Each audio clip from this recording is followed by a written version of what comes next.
Ideas, informed decisions based on evidence for action in maternal and newborn health. This has been a 7-year programme of work funded by the Bill and Melinda Gates Foundation, who approached us, the London School of Hygiene and Tropical Medicine, back in 2010. And the work has been to support them in measurement, learning and evaluation to try to understand what works, how and why for maternal and newborn health in 3 very diverse low-income settings of Ethiopia, Nigeria and India. A key part of IDEAS Phase 1 was what we call the Technical Resource Centre. So the Bill and Melinda Gates Foundation gave us resources to enable us to support their implementation grantees in Ethiopia, India and Nigeria in their own measurement, learning and evaluation work. So we started that with needs assessment in each of the 3 settings. We asked each of those big implementation grantees, they're by and large international NGOs, extremely capable groups, but each of them could identify some areas in which we were able to support them. There's a section in the report on the Technical Resource Centre. So we collaborated with grantees in 3 different ways through the Resource Centre. The first one is to enhance measurement, learning and evaluation systems. So we worked with a couple of grantees to develop a theory of change, and then on the basis of that theory of change, the grantees developed a really focused measurement, learning and evaluation plan.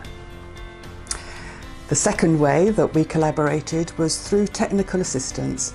So that was review of protocols, it was helping with sample size calculations, but also we collaborated on special studies. For example, we collaborated with a grantee in Ethiopia on a time and motion study of health extension workers. And the third way was individual capacity strengthening. So 2 examples there. We ran paper writing workshops where grantees who had results that they wanted to publish would collaborate with somebody in LSHTM to work together to write a paper, and that has resulted in some publications. And the other example is that we ran geographic information system courses in Nigeria and in Ethiopia. So since the beginning of IDEAS, we've worked with a number of grantees in our 3 focus geographies. The grantees are all funded by the Bill and Melinda Gates Foundation and all contribute to the overall aim of improving maternal and newborn health. Each project has a number of different innovations and contributes in very different ways and at different scales. Our task was to work with the projects to identify what those innovations are and to map how they contribute to the overall aim. That process we call characterisation of innovations, and we've written about it in this report.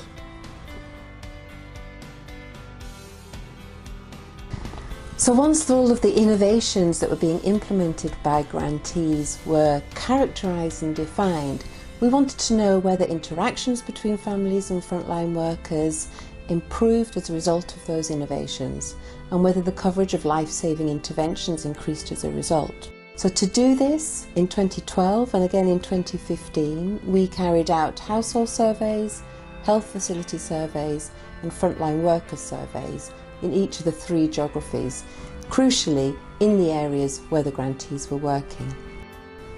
Highlights of the key findings from these surveys are provided in the report, but a key finding everywhere was that some of the life-saving newborn behaviours were the slowest and most stubborn indicators to change, and it was very clear across all 3 geographies that there was a need for really targeted attention to be placed on changing the behaviours that would save newborn lives.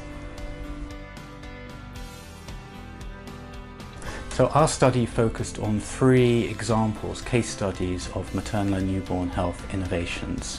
One in northeast Nigeria was an emergency transport scheme. A second one in Ethiopia was antibiotics being administered by community health workers. and a third one in Uttar Pradesh in India was a mobile phone app for community health workers. Each of these innovations was very different, but what they had in common was they were all successfully scaled up beyond their project period, which means they were adopted by government and other actors and benefited communities in the longer term. We carried out in-depth qualitative interviews with stakeholders in each of our 3 focus countries to really explore the issues of scale-up. So based on our data, there were 6 main actions for implementers. The first was to design an innovation that would be scalable, meaning it would be accepted by communities, it would be acceptable by community health workers and adaptable across diverse geographic contexts. A second action was for implementers to generate strong evidence. That's strong evidence involving quantitative evidence of impacts of the innovation, but also qualitative evidence to show some of the challenges and operational lessons from implementing that innovation. A third was to harness the help of influential individuals within each of the 3 countries who could then be very supportive of the innovation in terms of its scale-up. A fourth action was for implementers to both be prepared but also to be responsive to the inevitable changes in policy focus in each of the 3 countries. A fifth action was implementers supporting government in the scale-up period. The final action was to embrace aid effectiveness principles, namely coordinating with other implementers, coordinating their projects with government and ensuring government had full ownership of the innovations.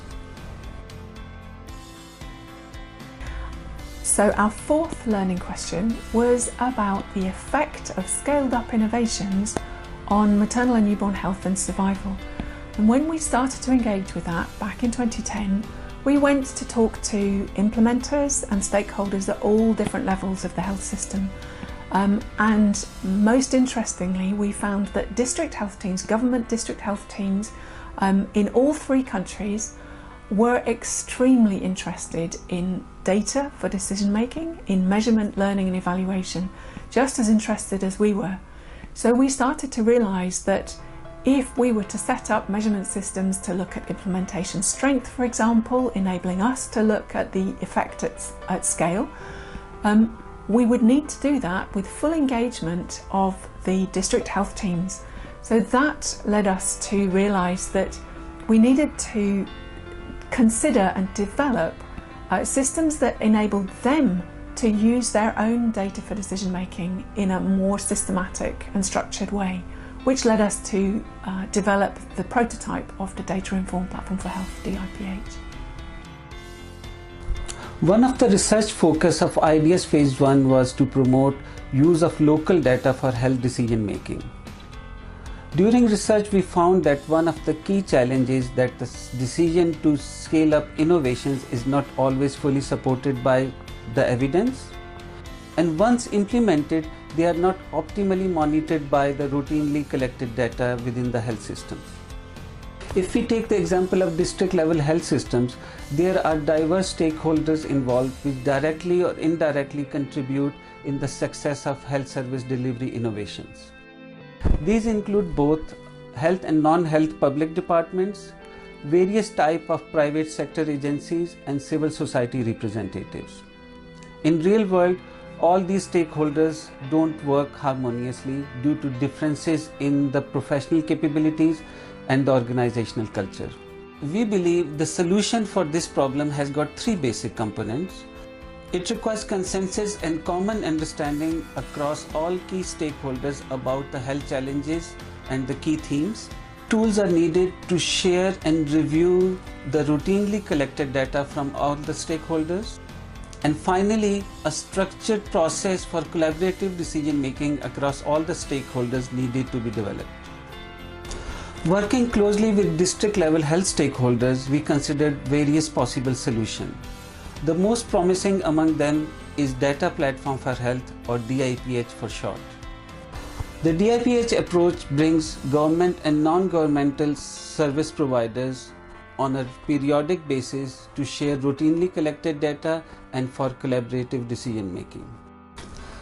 To support this process, we specifically develop a digital app which includes job aids, guides and training materials for conducting DIPH cycles. We have already successfully completed development and pre-testing of DIPH prototype phase in 3 health districts of West Bengal over the course of 2 years, and now we are ready to scale up DIPH at the state level in India. We are also in the process of implementing this health system strengthening innovation in an African setting with the focus on Ethiopian health systems. So after 7 years of IDEAS Phase 1, we are really excited with the learning and the impact that learning has had on the Gates Foundation's programming in each of those 3 countries. We're excited by our many research outputs, and we're particularly also excited by moving into a Phase 2 of IDEAS, where we have been awarded a second grant by the Bill and Melinda Gates Foundation to pick up on particular questions that arose from Phase 1.